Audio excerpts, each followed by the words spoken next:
Good morning. हमने पिछले video में देखा था कि जब लीनियर लाइट सोर्स हो तो उससे हमें स्फेरिक सिलेंड्रिकल वेवफ्रंट मिलता है, बेलनाकार तरंगाग्र मिलता है और उसमें अर्ध आवर्ती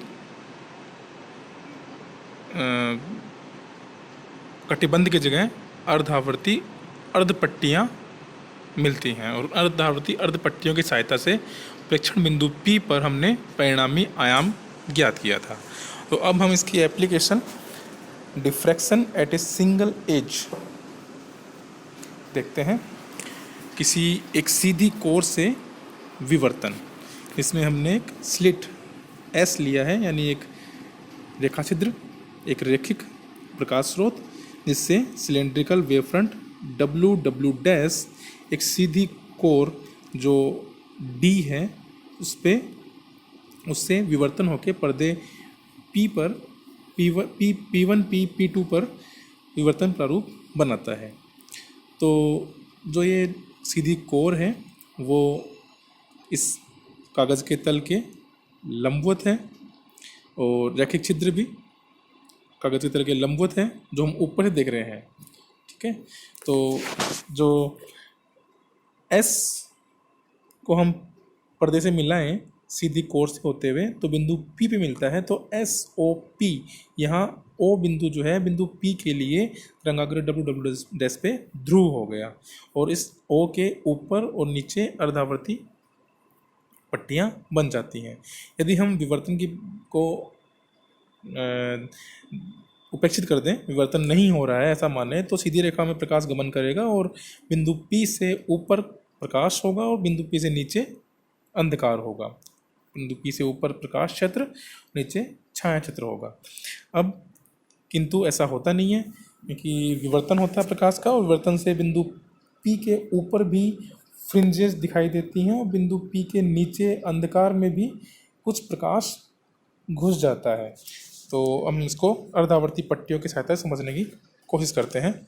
चलिए, छाया क्षेत्र बिंदु P1 पर किस तरह छाया क्षेत्र पर बिंदु P1 पर किस तरह से अपने को आयाम मिलेगा। बिंदु P1 यहाँ नीचे दिखा रखा है, ये रहा, ये बिंदु P1, और बिंदु P1 को हम S से मिलाएं तो वो तरंगाग्र पे बिंदु O1 में मिलता है। बिंदु O1 बिंदु P1 के लिए बन गया है ध्रुव। तो बिंदु O1 से ऊपर WO1 आधा तरंगाग्र है और O1 W डैश बाकी का आधा तरंगाग्र है। ठीक है, हम इसकी सहायता से बिंदु P1 पर आयाम देखते हैं। तो बिंदु P1 पर जो परिणामी आयाम है वो हमें तरंगाग्र के भाग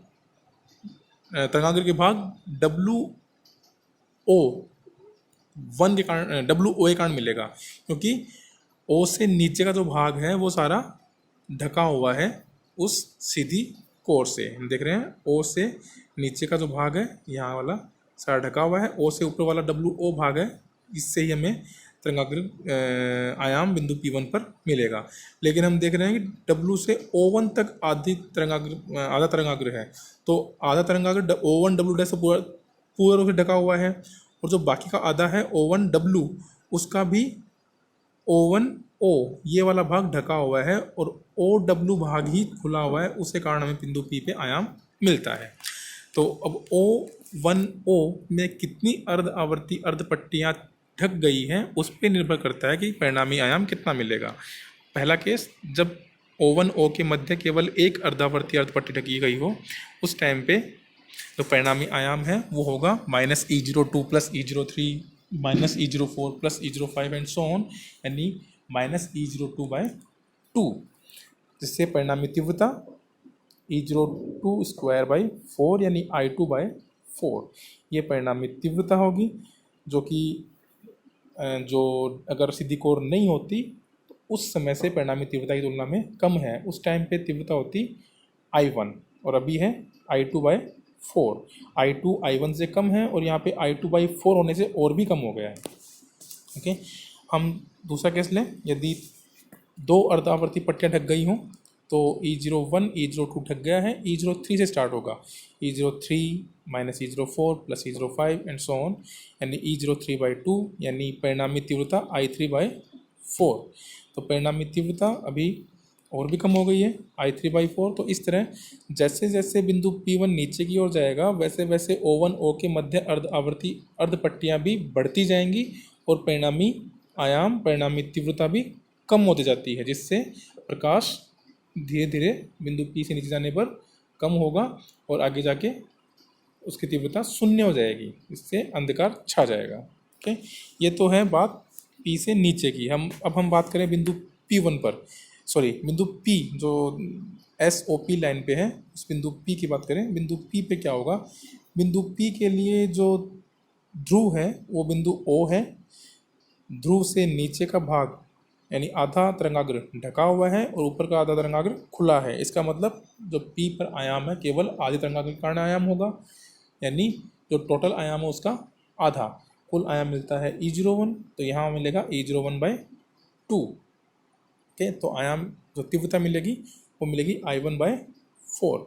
तो बिंदु P पर तीव्रता I1/4 होगी। ओके, यानी जो अगर वो सीधी कोर नहीं होती तो उसकी चौथाई तीव्रता वहाँ पे मिलेगी। सीधी कोर नहीं होती तो वहाँ पे I1 तीव्रता मिलती, और अब सीधी कोर है तो वहाँ पे I1/4 तीव्रता मिल रही है। अब हम बात करें प्रकाश क्षेत्र में बिंदु P2 की।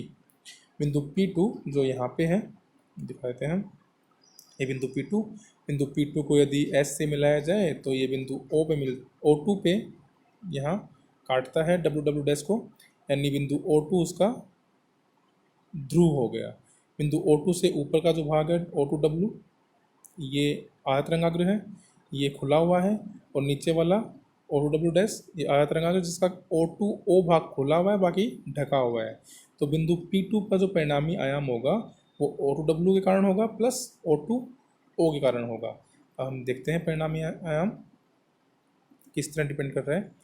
परिणामी आयाम WO भाग के कारण होगा। WO मतलब WO2 प्लस O2O। WO2 के कारण आयाम फिक्स है, आधा तरंगाग्र यानी E01/2 आयाम। लेकिन जो O2O भाग है उसके बीच में कितनी अर्ध आवर्ती पट्टियाँ उद्भासित हो रही हैं, कितनी अर्ध आवर्ती पट्टियाँ दिख रही हैं, उस पर निर्भर करता है कि परिणामी आयाम कितना होगा।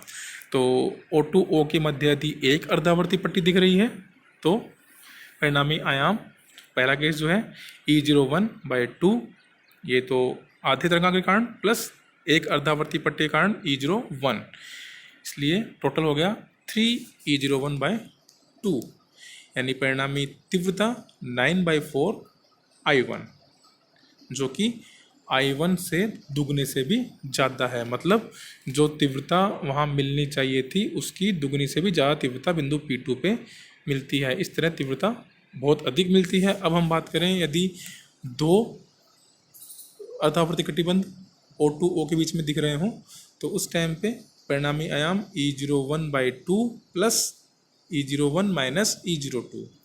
लेकिन हम जानते हैं कि E02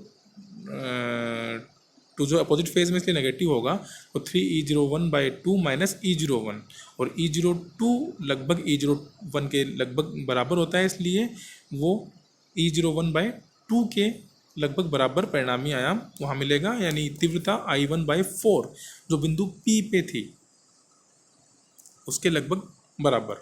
ठीक है, अब हम बात करें यदि तीन अर्धावर्ती कटिबंध दिख रहे हैं तो परिणामी आयाम E01/2, ये तो अर्धावर्ती अर्धतरंगा के कारण है, प्लस जो O2O के कारण है वो E01 minus E02 plus E03। इनको हम सोल्व करें तो E02 जो है वो E01 और E03 के माध्य के बराबर होता है, उससे काट दें तो E01 प्लस E03/2 ये हमें तीव्रता मिलती है, जो कि E01 प्लस E03/2 ये आयाम मिलता है, और इसका वर्क करें तो वो तीव्रता मिलती है, और यह तीव्रता I1 से थोड़ी सी ज़्यादा है। इस तरह जैसे जैसे बिंदु P से आगे बढ़ेंगे वैसे वैसे तीव्रता का उतार चढ़ाव हमें मिलता है, और जो तीव्रता है वो धीरे धीरे जो एवरेज तीव्रता I1 है उसके करीब पहुंचती जाती है, और जब वह उसके पास पहुंच जाती है तो हमें ये जो उतार चढ़ाव है दिखने बंद हो जाते हैं। हम इसको ग्राफ से इस तरह शो कर सकते हैं। बिंदु P से बाईं ओर छाया क्षेत्र दिखा रखा है, नीचे का भाग दिखा रखा है। बिंदु P से दाईं ओर प्रकाश क्षेत्र दिखा रखा है, ऊपर का भाग। तो हम देखें बिंदु P पर हमें मिल रहा है I1/4, ये है I1/4। और बिंदु P से नीचे जाते हैं तो धीरे धीरे प्रकाश की तीव्रता कम होती जाती है, और आगे बढ़े तो वो लगभग 0 हो जाती है। अब बिंदु P से प्रकाश की तरफ बढ़े तो पहले तीव्रता अधिकतम मिल रही थी जब एक कटिबंध दिख रहा, अर्धावर्ती पट्टी दिख रही थी O2O के मध्य, तो यहाँ पे मैक्सिमम मिला 9I1/4। फिर जब 2 दिखने लग गई तो यहाँ पे I1/4, फिर आगे बढ़े तो I1/4, 9I1/4 थोड़ा सा कम, क्योंकि वहाँ पे E01/2 की जगह E03/2 टर्म आ गई थी। हम देखें अगर पीछे यहाँ पे ये टर्म आ गई थी E03, E01 की जगह, जबकि पहले ये टर्म यहाँ पे थी E01, सॉरी ये रही E01, ठीक है, ये वाली यहाँ E03 आ गई, इसलिए वो तीव्रता कम हो गई। तो इस तरह तीव्रता कम, फिर वापस अधिकतम है लेकिन पहले वाली से कम, फिर वापस जाएं तो मिनिमम मिलता है इससे, एवरेज से नीचे, फिर ऊपर, फिर नीचे, फिर ऊपर। इस तरह आगे बढ़ते बढ़ते ये लगभग एवरेज तीव्रता के बराबर हो जाती है, फ्रिंजें दिखनी बंद हो जाती हैं। तो बिंदु P के आसपास प्रकाश क्षेत्र में और अंधकार क्षेत्र में दोनों तरफ आपको विवर्तन प्रभाव दिखाई देते हैं। अंधकार क्षेत्र में छाया यानी अंधकार होना चाहिए फिर भी कुछ तीव्रता मिलती है, प्रकाश क्षेत्र में एक समान प्रकाश होना चाहिए फिर भी प्रकाश का उतार चढ़ाव यानी फ्रिंजेस दिखाई देती हैं। Okay, thank you.